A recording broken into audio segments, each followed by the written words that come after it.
Hey, folks, sorry about that.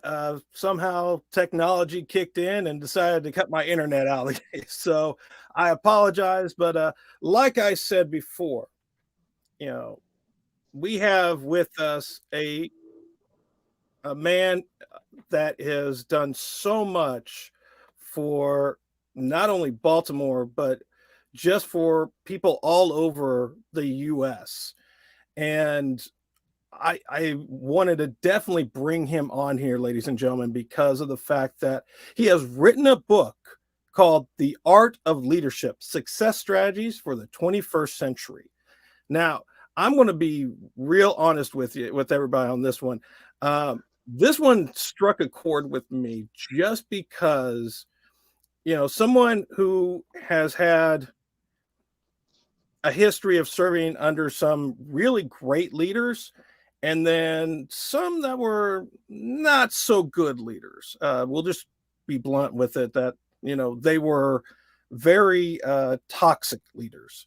But what I really loved is how the doctor here decided to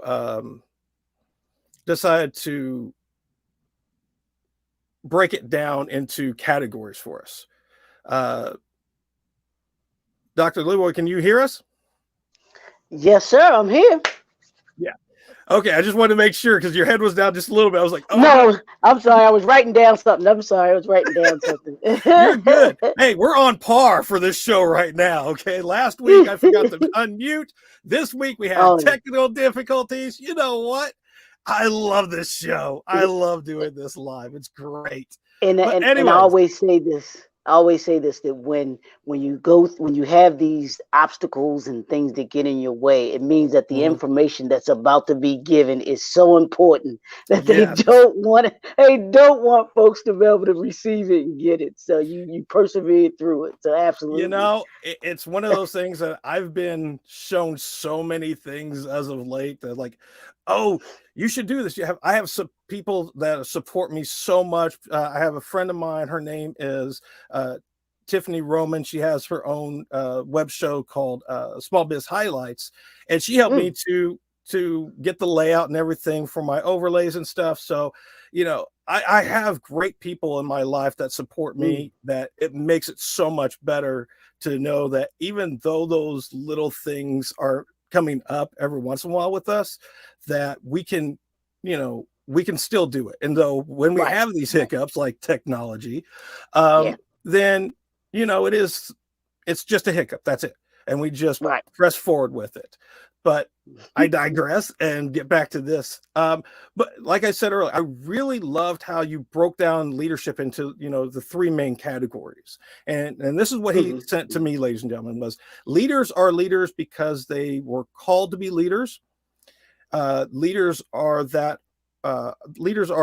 leaders because they were asked to lead, or there are those who are leaders because they want the leadership position because of what it brings. And when I saw that, I was like, that is absolutely true. You can try to, wrap it up in a nice little bow and throw it out as something different. But no, it's literally those three things. There are leaders that are leaders because they were called to be leaders. There are leaders that are like what I've had in my past is I've been a leader, but it was not because I chose to. It's just because I was thrown into it. So I had to learn on the fly. And then, of course, there are those leaders that are they don't need to be leaders at all because they really don't, because all they want is just whatever that position held. And this leads into my first question to you is, what do you think are the challenges of being a leader in the 21st century compared to the centuries before? Yeah. Oh, that's a great question. I think the challenges have been in this 21st century. Honestly, I think it's been technology. It's been a it's been a good thing, but it's also Mm-hmm. been a bad thing. It's taken us to places that we never even thought that we could go. I always say that Steve Jobs was one of the greatest minds of this, that we've ever seen, because he gave us the answer to a problem that we didn't even know that we had. And it was technology. It was taking us where we could do virtually everything right in our hands. But at the same time, what that did for us, as leaders, I think it caused us to be on the negative side of it, or the con side of it. It caused us to be not as intellectually, motivated, because we're just, okay, it's the press of a button, it's the use of this, as opposed to having to critically think.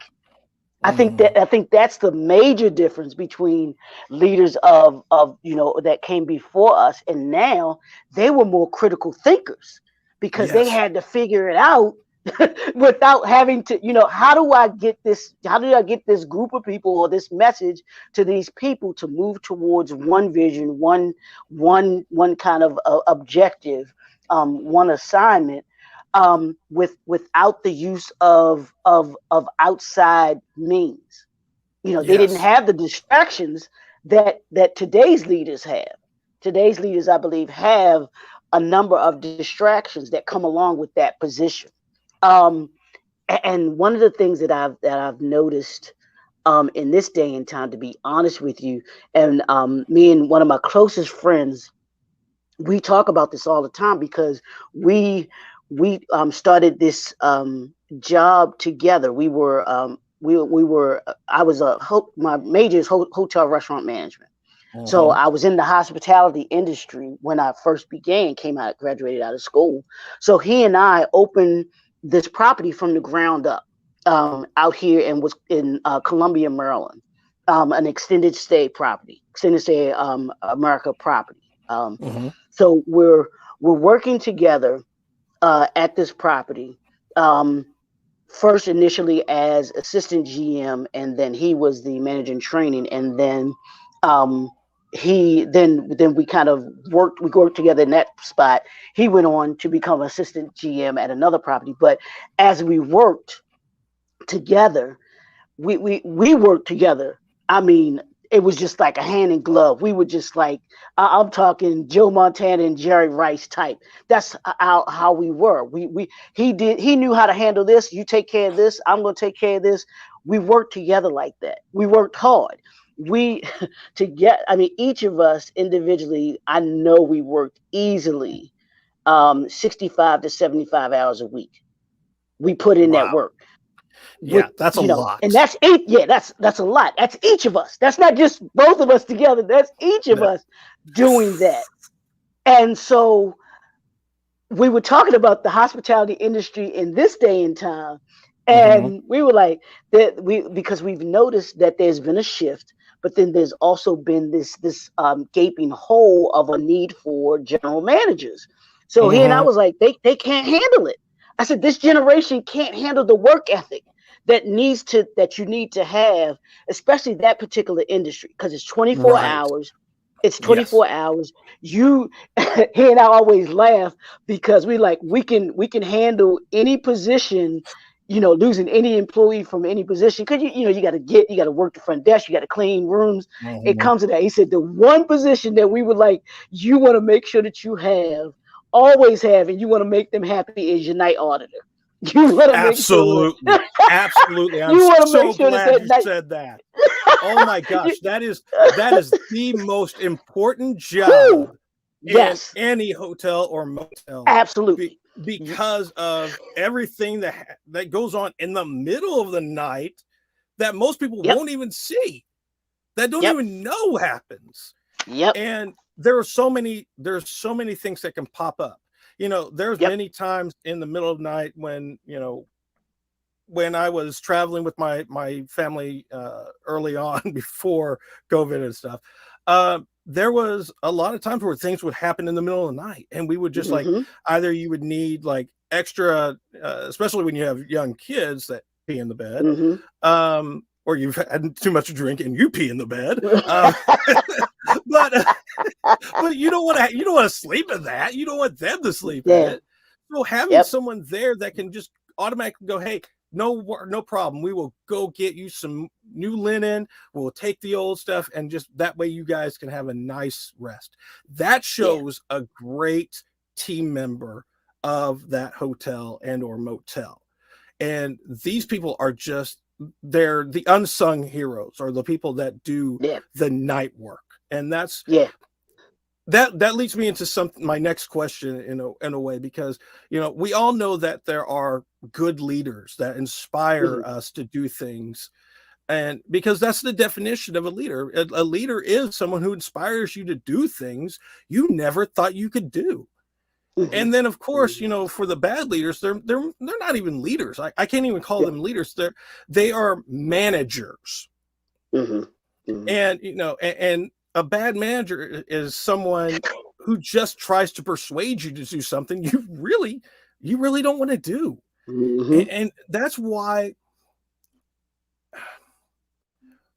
when we look at the world today, and I'm not talking about just the Gen Z, the millennials, our generation, the generation before, there's, yes, the newer generations have it a little bit easier than we had when we were growing up.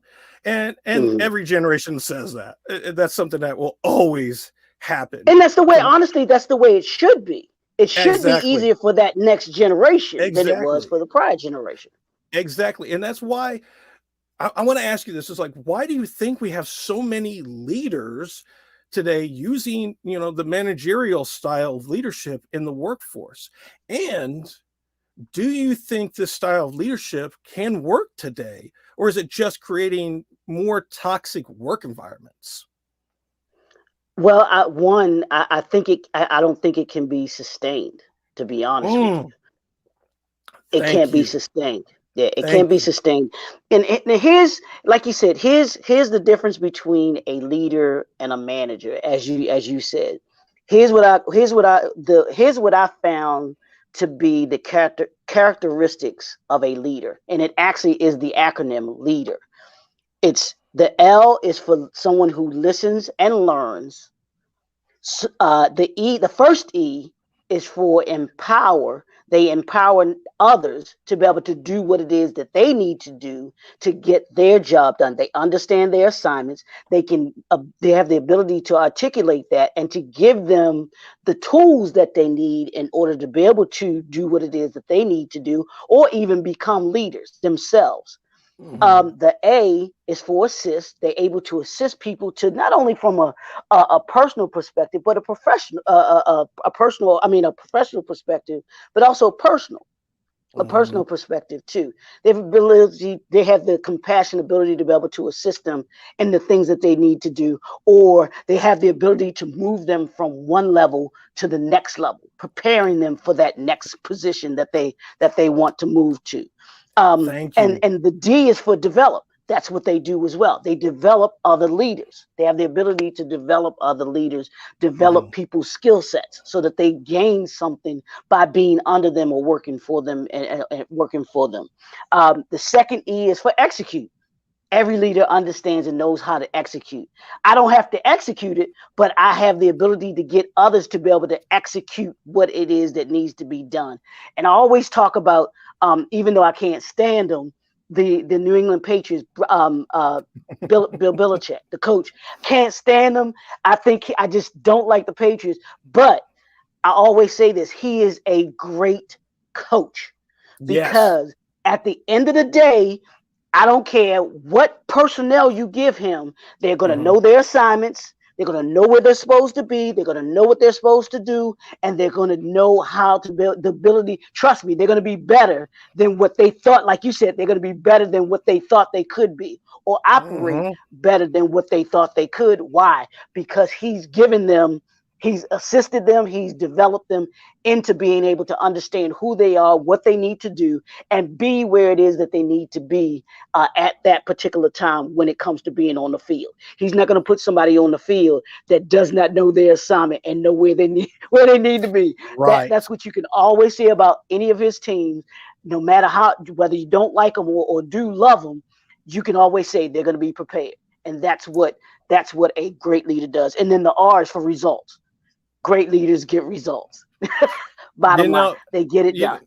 I love that because I don't think a lot of people really look at that, is that, when we see a leader, there are so many things that, come to mind when we have great leaders, because one of the things they are very inspiring. They develop you to the point where you can just become a leader yourself later on. Right. And that's what makes a good leader. One that cares enough for whoever they're over to, like you said, develop them, inspire them, and just create something better in someone else beyond whatever they thought they could do. And that is definitely something I really, really appreciate about great leaders. I've had some, like I said, I've had some great leaders in my life, and I have had some toxic leaders in my life. And here's the other thing that I really like about toxic leaders, is because they share something about themselves that you don't want to ever be. Yeah. So we can always learn from toxic leaders too, because then we know, oh, this is the reason why I do what I do, is because I don't want to be like that. Yeah. I never want to put my people through that. Yeah.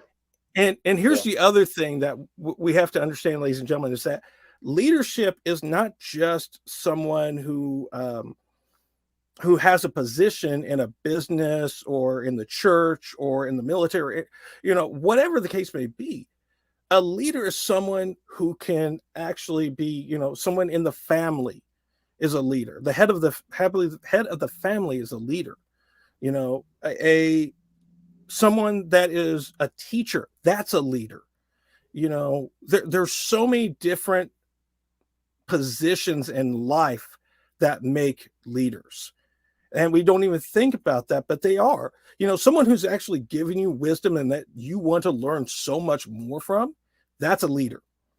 Because they are doing exactly those things that Dr. Leroy actually said, because they are inspiring you. They are developing you to be better than you were before. They are pushing you beyond your limits and creating something in you that makes you want to go out there and just be a really good leader, a better person.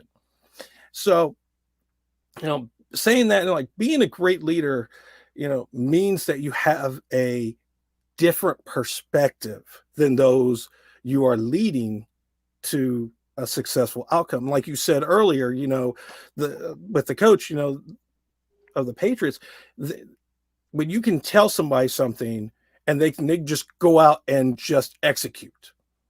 All you got to just point and they'll execute. They already know the plan. They know what they have to do. And that's something that gives everybody else a glimpse into their perspective, because they already know the goal. They already know what they want to do and where they want to take people. But now it's, okay, here you go. I'm just going to point. You already got your game plan. You already have the mission.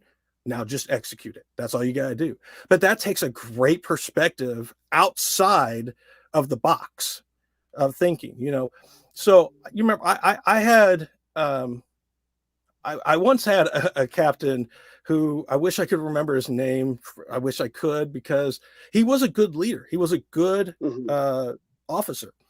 But, he told me a long time ago that you have to be able to see the big picture before you can break it down into the steps for your soldiers. Yep. So when you can do that, then you've created something easier for everybody else to follow.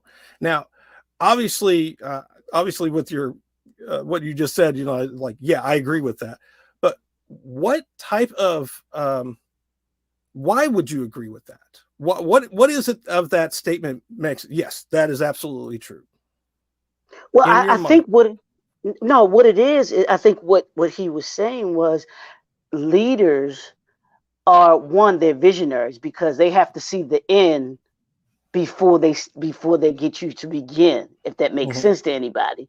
And I break it down to like this: is they see the vision, they create the vision, they have a plan for the vision, and then they implement how to to bring the vision to reality. That's what a leader does. They already have the full plan. It's almost like an architect that comes in for you. You want to build a house. They give you the plan before the house is even up. So that's Yes. what your leader does. They give you the plan before you even have to go and execute it. And what the leader does is put you into position to be able to execute the plan. They say, okay, this is when you talked about your military background and your captain. That's what they did. They had a vision for what they needed you all to do. But what they had to, and they had to see that first, but then they had to write that plan out. They had to know what you were going to do. They had to know what your other comrades were going to do before you all even had a thought about what you all were going to do. Oh yeah. And then what they had to do in the planning, they knew that they had to equip you all to be able to do what it is that they needed you all to do. That's where the training came in. If they needed you all to go, they say, okay, the best way for us to be able to take this particular position is we've got to be able to do A, B, C, D. Well, they have to prepare you all to do A, B, C, D. How do you all do A, B, C, D? These are the things that we know that they need to be able to do. So we have to incorporate that into the training that we give to them so that they know when we say go take A, B, C, D, you all know exactly what to do. It's not even a thought. Y'all know exactly what it is that you need to do. There's no hesitation. You know the assignment. It's go and get it done. Boom, Yes. hear those things. That's why I can say I agree with that. And it is true. It is so true how it is that, as someone who held a position of leadership, like I said, I was put into the position of being a supply chain. It would be considered supply chain management supervisor. Okay. In military terms, it's supply unit clerk or supply sergeant.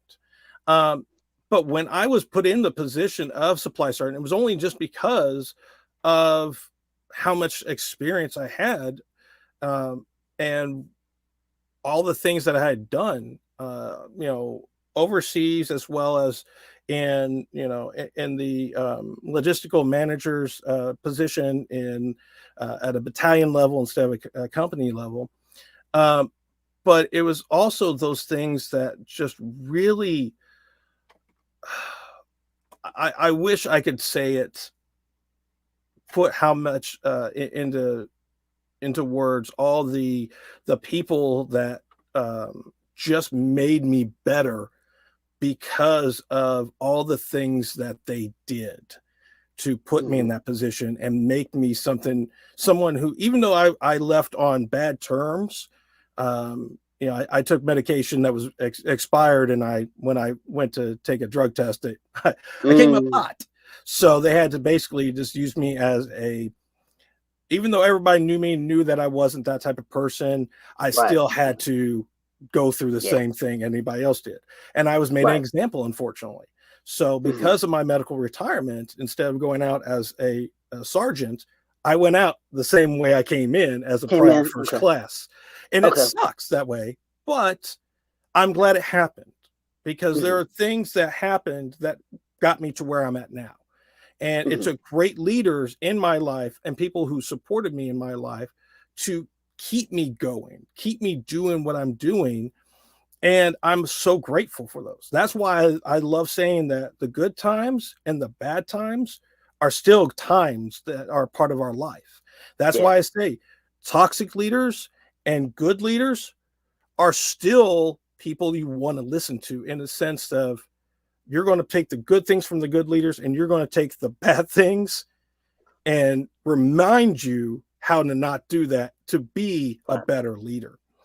And, here I have to say this because, like I said before, when I first introduced you to everybody, if everybody didn't see that part, I apologize again. Technical issues happened, so we're moving on. But this gentleman, Dr. Leroy C. McKenzie Jr. This guy is not only a authorpreneur. He is a president and CEO of Jnf Enterprises, which is a distribution, publishing, and business consulting firm located in the Baltimore, Maryland area. And this gentleman, I mean, he is done so much in the time that he started his business. And when I was going through the internet and looking at all the different biographies that you have out there, and one of the things that you talked about was how you allow your faith to keep you not only still humble, but pushes you to be someone that makes a change in the world. And it is those things that, like integrity, faith, drive, that you are pushing into other people to get them to be it. And I don't say, push faith in. I think it is, when I say faith, it's not the belief on push on anybody else, but what comes with our belief as Christians is that you have to take a leap of faith to become something different. Because if you don't, you're just going to be stagnant and you're going to be staying in the same position you've always been. But I wanted to bring up, this gentleman, I mean, when I say authorpreneur, I mean it for a reason, is because of the fact that he's written over 10 books within the time. When did you first start? Like 2004? 2004. The first one? Yeah. And 3 of your books, I'm going off script a little bit here, so bear with me. One of them is Building the 21st Century Company book series. And the company, the customer is not always right, young and gifted, the new generation of entrepreneurship, and the art of leadership. Now, the reason why I bring all 4 of these in is because you have it as this is something that you use to build up your entrepreneurs, all the people that you just mentor in general. And I would love you to actually just explain to me like the 7 strategies of fundamental branding program that you have.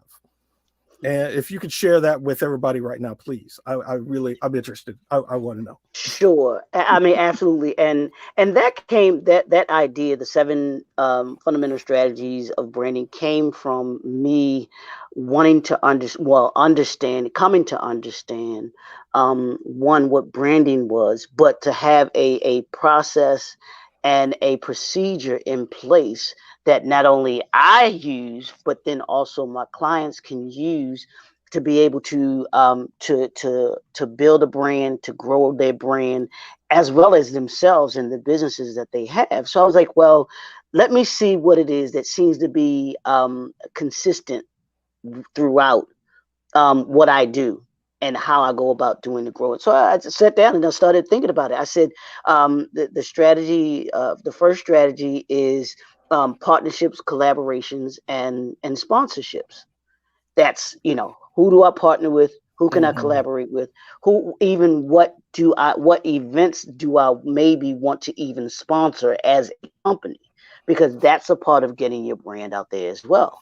If my name is on those big banners, people start to see who it is, who I am. And as a consequence of that, of course, you get to step on stage, you get to talk about your business, or you get to talk about your business in interviews like this and everything like that, or events that are coming up. People want to talk to you about being a sponsor on, at a particular event. So that's one. The second one is technology. How do you use technology and the platforms that technology presents to you to be able to get your, to get your name, to get your brand out there, i.e. Podcast, social media platforms, YouTube, all of those things that we can use, that technology piece that we talk about so much, using it to our advantage, because it's a great tool. Technology is a great tool. It can drive you crazy when it doesn't work, Yes, but as we've seen, as we have seen today. I know, But again, like I said, I'm on par between the first one and this one. I'm on par, so I'm going to take it. So technology, using technology to grow your brand and get the exposure.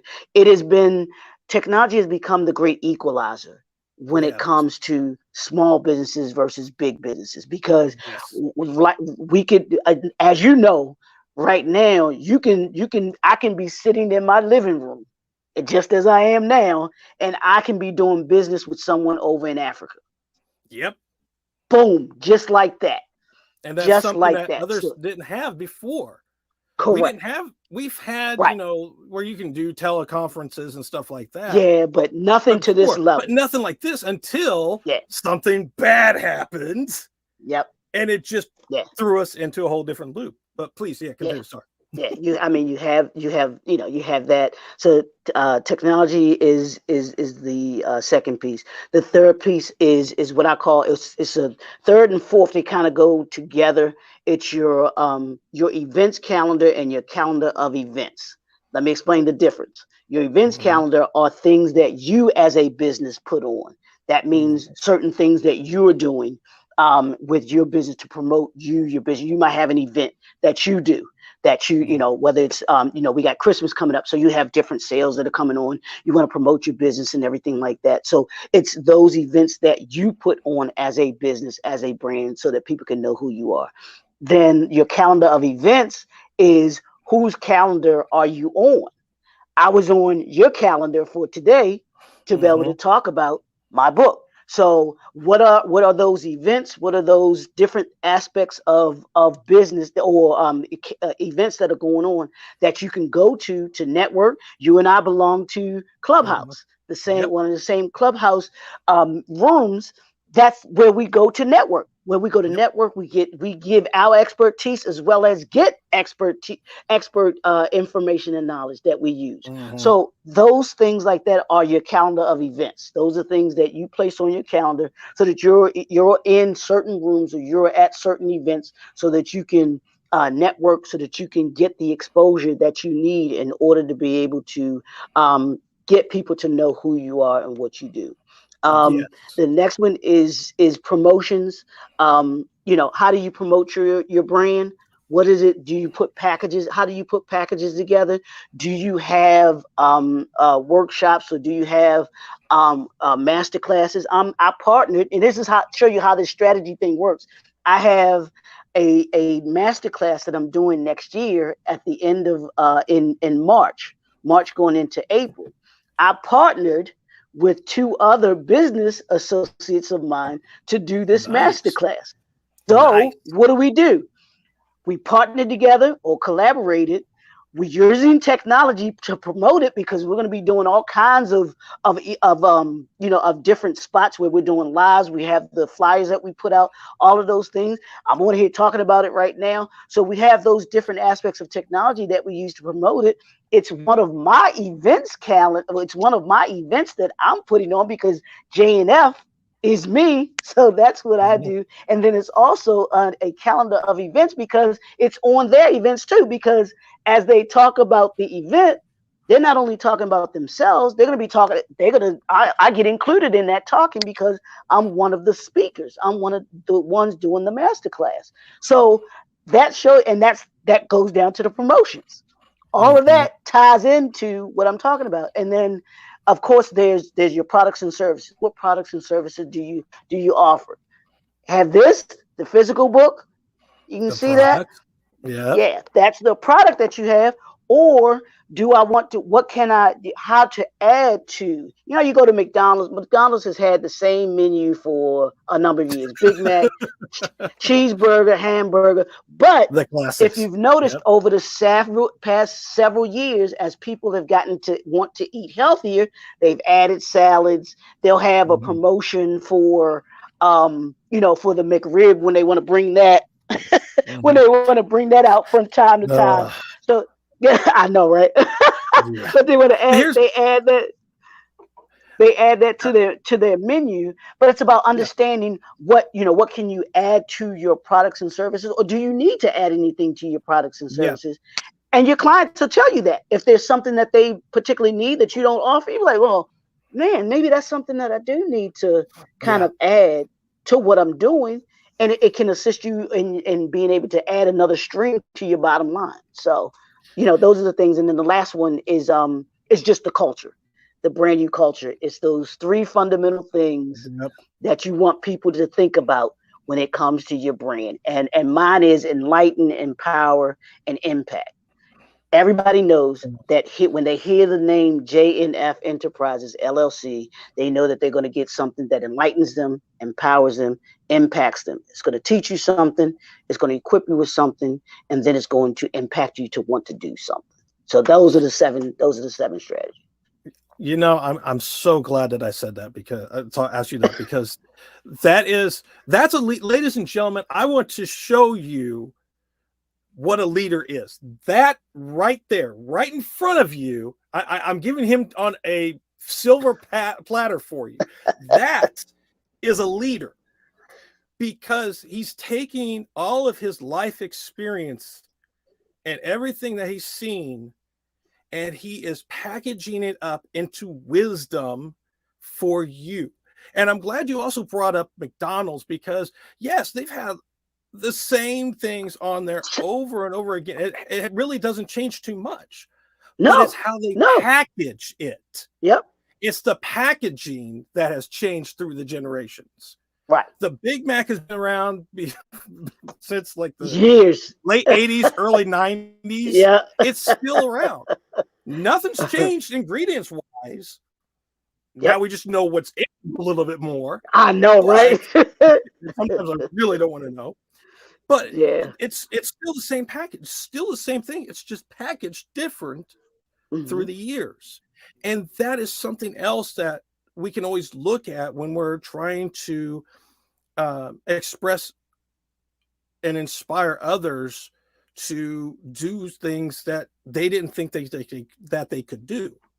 And that's part of inspiring people around you, because you can take the same thing and just package it a different way to others around you. And that is a great leader, because they can realize, while looking at the culture, they can see, okay, this package is probably not going to it's not going to work well for them, but everything in it can. I just need to repackage it in a different light so that they can grab it.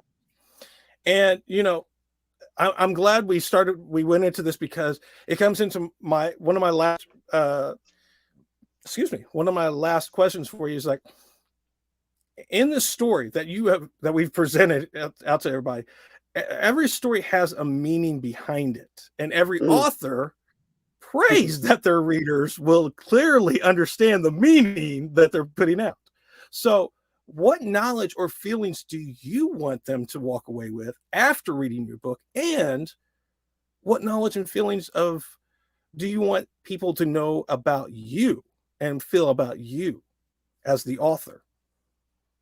Well, one, at the first part of the question, what I want the reader to come away with is the understanding of the definition of leadership. And I start the book off with giving the definition of leadership, because so many of us don't understand what leadership is. And I think that's what we run into in this 21st century, and what prompted me to want to write the book, to understand, do we really understand leadership? And it came from, like you said, those three pillars that you talked about, of where we see how we saw leaders. That's what I saw. I saw those leaders that were equipped and called to lead. Those who were, like, yeah, I'm here, but I just kind of, okay, I'm gonna go along with it. But then those that I saw, like you said, those toxic leaders, they have no business of having any kind of title in front or behind their name, because they weren't equipping individuals to be who it is that they will be, whether it's, like we said, the family, in government, education, business, or the church. Any of those those different different types of things that we talked about, but being a leader, because to me, those titles that I just gave you, that's the community. The community is comprised of family, education, government, business, and the church. So in order for us to be leaders and to have our communities be successful, we have to have leaders in each of those, the right type of leaders in those positions. In the family, our family's got to be right. Absolutely. Educational system, we have to have those teachers that are right. We've got to have government officials that are right. We've got to have business owners and entrepreneurs that are right, and then church leaders that are right. So if you Absolutely. read this, if you pick up this book, I'm trust me, you can relate to one of those positions, whether it's the Oh yeah. family, government, education, business, or the church, and you Yeah, can say, wow, absolutely. this is somebody, this is who I am, or this is who I plan on being. In some kind of capacity, you're going to be a leader in one of those different ways. So I want you to come away with an understanding of what it is to be a leader in one of those or all of those positions that you might happen to be in. That's what I want the reader to come away with. What they think about me is like, hey, he might know a little something. He might know a little bit about what he's talking about, because I hope that I typify the empower part, which is when you empower someone, you equip them to do something. So hopefully they will see that they've been equipped and that I have equipped them to be a leader in whatever capacity that they're going to be a leader in. So I'll say that. Man, you couldn't put it any better. I love that answer, because here's the thing, it's always going to be different. I'm never going to change that last question because it's going to be different for everybody. Every author, every Absolutely. person is different. So Yeah. now that leads us into the lightning round. I love Okay. this because I got this off of another show a long time ago. It's like lightning rounds. We're going to throw some questions at you. And, these questions, ladies and gentlemen, each week I will be asking our guest authors 5 questions that will not only give our audience a glimpse of the author behind the book and inspire the next generation of writers who are either watching us live now on Facebook and YouTube or YouTube, excuse me, can't do either one, or listen to us later on the Beyond the Pen podcast when I actually get it up and running, because I believe I truly believe that when we get to know not only the book and the story behind the book, but also the author, there's such a connection there between reader and writer that is so important to build and to keep improving on. So, question 1: what person, event, or book inspired your literary journey? And it's been a long one for you, obviously, with the 10 books, Entrepreneur, that could also help inspire others to do the same. Wow. Well, the first one I'm gonna say is the Bible. To be honest with you, There you that go. one is Best-selling book of all time. and here's the thing. My favorite book in the Bible is Proverbs and Psalms, the book of Psalms. It has such a, for those of us, it has such a roller coaster. Just it takes you on a ride, man. To all of the, and then of course Proverbs has the wisdom that's in it, and there's so much that I take from it. So that's the first book, but the second book, and I didn't come across this book until maybe like several years ago, and I wish I'd found this book when I first started writing. But it's Dr. King's book, Where Do We Go From Here? Oh, that's such a good book. Chaos or Community. This book totally just blew my mind when I read it. Here's how you can tell someone's a great writer. And this is how I thought Dr. King was such a great writer. As I'm reading this book, I could hear him saying the things that I'm reading in this book.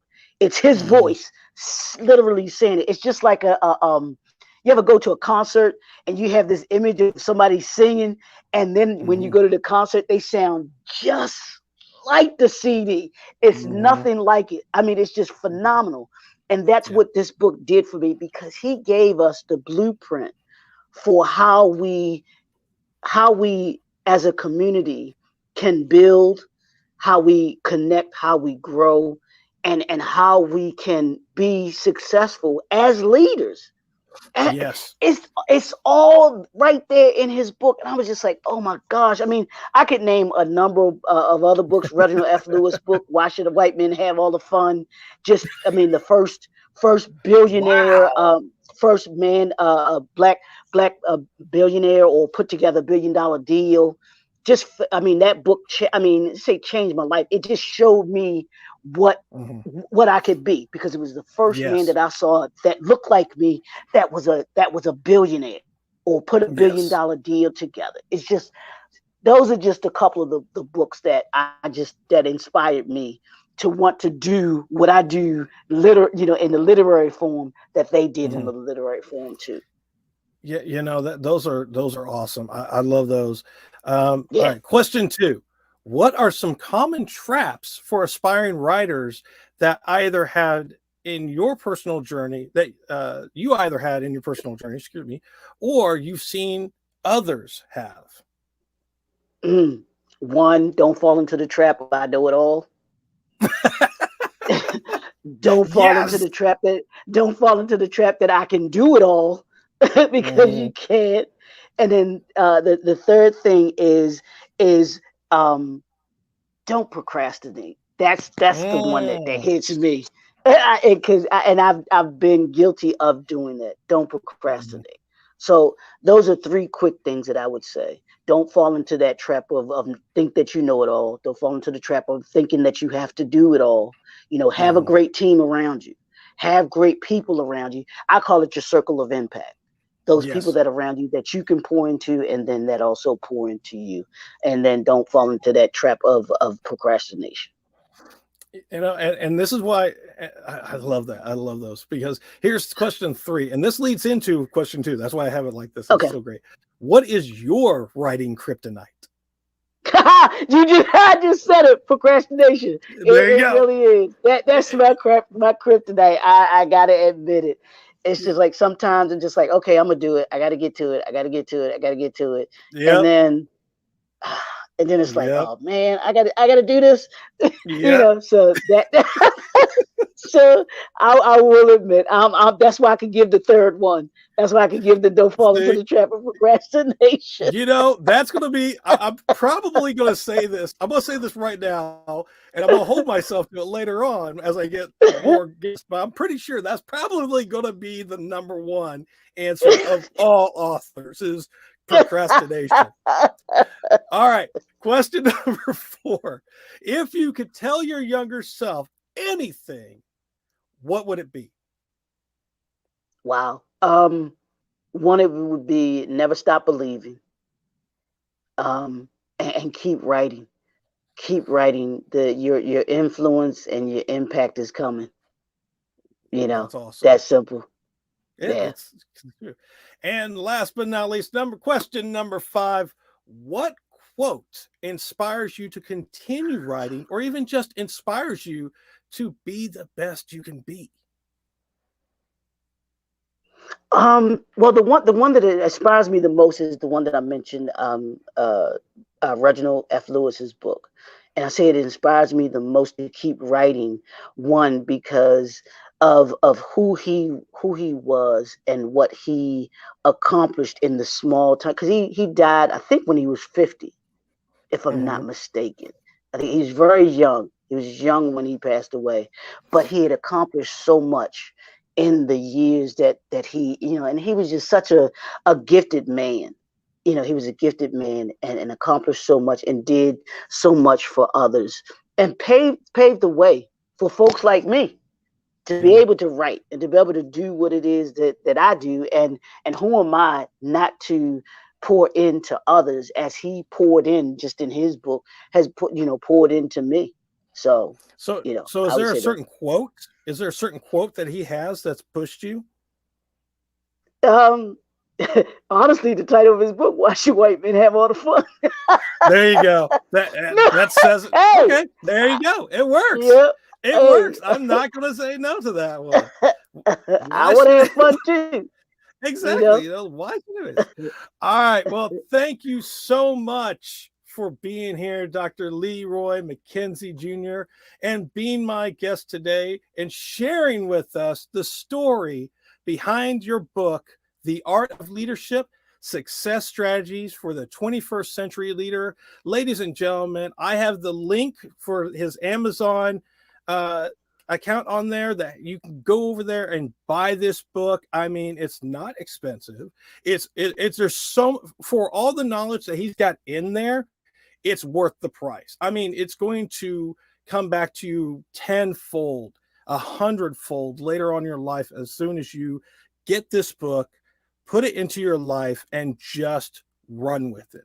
So, Mr. Leroy, the floor is yours. Please tell everyone where they can find you online and anything you would like to close the show with.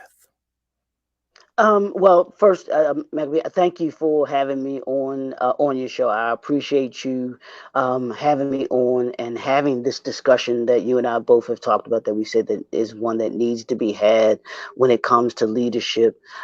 Folks can check us out at the website www.jnfenterprises.com. If you want to contact me, you can email me at jnfenterprisesllc@gmail.com. I'm on social media on Facebook, JNF Enterprises, and my name, Dr. Leroy McKenzie Jr., as well as Instagram. What's Up Baltimore Magazine is there on LinkedIn under Dr. Leroy McKenzie Jr., and then also Twitter at JNF Enterprises 1. And then my YouTube as well, YouTube JNF Enterprises. So pretty much JNF Enterprises is everything. And the website, you can connect with me through any of those means. If you have any questions, or if you, like I said, you want to get the books, you can certainly do that through any of those means, or connect with me directly, and we'll be able to get the signed copies to you directly as well. Thank you so much, Mr. I should say Dr. Leroy McKenzie Jr. I appreciate you so much. I look forward to having you on in the later future, because I know that we have to hit some of your other books just to give us all that wisdom. And I like I said, I truly appreciate you being here. Thank you again.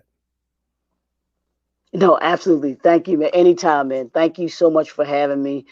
This is awesome to your kickoff to your show. Congratulations on that as well. I'm excited, excited for you. I mean, it's gonna be you're gonna get flooded with authors and just and take this. You're gonna have so many different conversations, man. I'm telling you, it is going to be wonderful to hear the stories behind the stories. So enjoy it, man. Yeah, absolutely. Oh, absolutely. I am. Believe me, I'm enjoying this as much as I can right now. Thank you. Thank you again. All right, ladies and gentlemen, I am telling you, if I can do this, I am telling you right now, you have to go out and get this book. Like I said, the link for the book is in the descriptions. Please join us again. I want everyone to that is watching now, or those who will be watching or listening later, to join us next week as we talk to another inspiring author to share not only their book and themselves, but the inspiring stories behind it. Until next time, remember to keep writing, keep inspiring, and keep sharing as you go beyond the pen. Thank you. Good night. Merry Christmas. Oh, I almost forgot. Please watch this again. I am going to be, because of the holiday season, I'm going to be running the first episode on Christmas Day, and on New Year's Day, I will be running this one again. So everyone's going to have a chance to rewatch and enjoy. Thank you all. God bless you all, and I'll see you next week. Bye.